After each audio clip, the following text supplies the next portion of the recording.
If I had $1 every time somebody told me I was selfish for being critical towards our government's COVID-19 measures, I would have been a millionaire by now.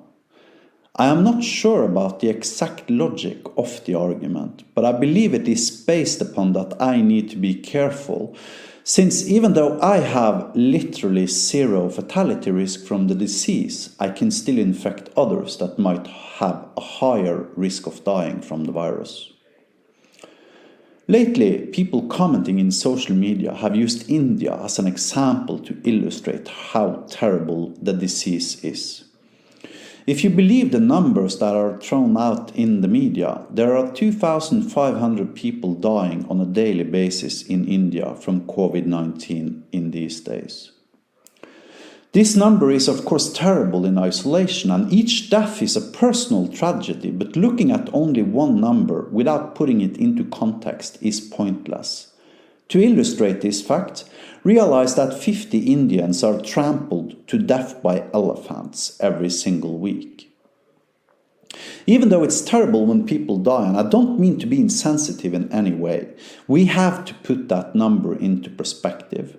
First of all, there are 1.38 billion Indians on the planet. This implies that 1 out of every 7 person on the planet is an Indian. There are roughly 5 million Norwegians on the planet, though. This implies that for every single Norwegian in the world, there are 276 Indians. This again implies that if Norway had the same fatality rate as India has per capita, 9 people would die in Norway from COVID-19 every day. In 2017, we had a lethal influenza season in Norway. 1,750 people died during the influenza season of 2017.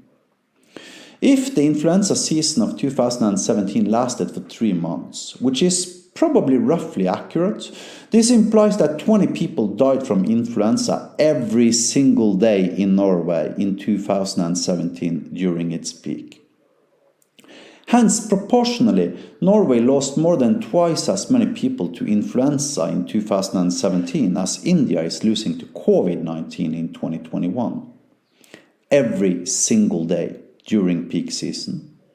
So obviously, Norway being arguably amongst the most developed countries on the planet, has also seen its fair share of deaths due to viral infections.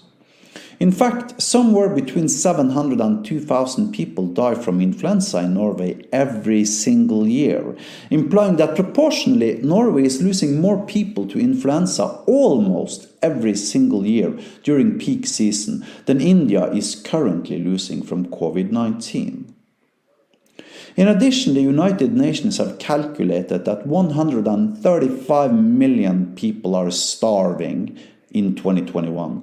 These people are people who would not need to starve if it was not for COVID measures. These are in addition to the people normally starving on an annual basis. The number of starving people have doubled in 2021 compared to 2019.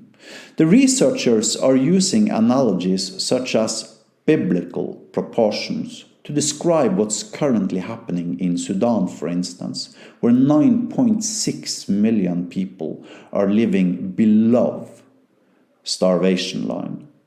If all these people starved to death, India could have 2,500 people dying from COVID-19 for 52,000 days before they would catch up to the number of people having starved to death because of the measures, which again implies that India needs to have 2,500 people dying from COVID-19 every single day for 142 years before the COVID-19 measures can be justified using basic math.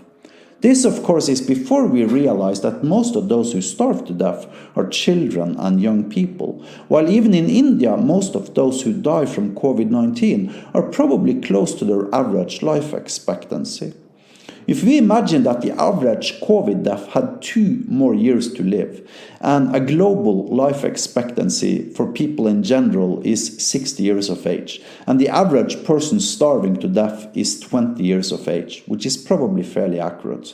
This implies that every person starving to death is losing 40 years on average, while the average COVID fatality is losing 2 years, resulting in that we could further multiply the starvations by 20, implying that India needs to have 2,500 people dying from COVID-19 for 2,849 years before the measures against the disease could be justified on equal terms, only counting the number of people possibly starving to death in 2021 alone.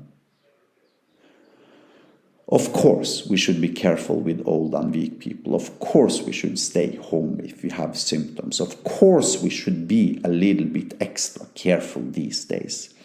But last year, 620 Norwegians committed suicide, while 550 Norwegians died from COVID-19. The number of Norwegians contacting the suicide hotline increased from 4,060 in 2019 to 24,395 in 2020.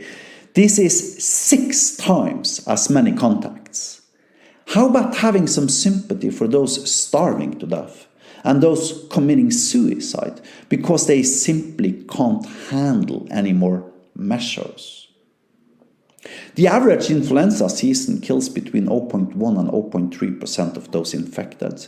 COVID-19 has a similar fatality rate. The difference, of course, being that this year, 135 million additional people, mostly children and young people, will starve to death due to the measures against the disease. So far, we've lost 2 to 3 million people to COVID-19. How about a little sympathy for those 135 million people that might unnecessarily starve to death this year? Please? The measures against the disease is globally killing possibly 50 times as many people as the disease itself. Aren't these people equally much worth as the 2,500 Indians dying from COVID each day? Do the math for yourself if you distrust me. My sources was World Health Organizations and the United Nations, in addition to the Norwegian government. Then come back and tell me to show some sympathy.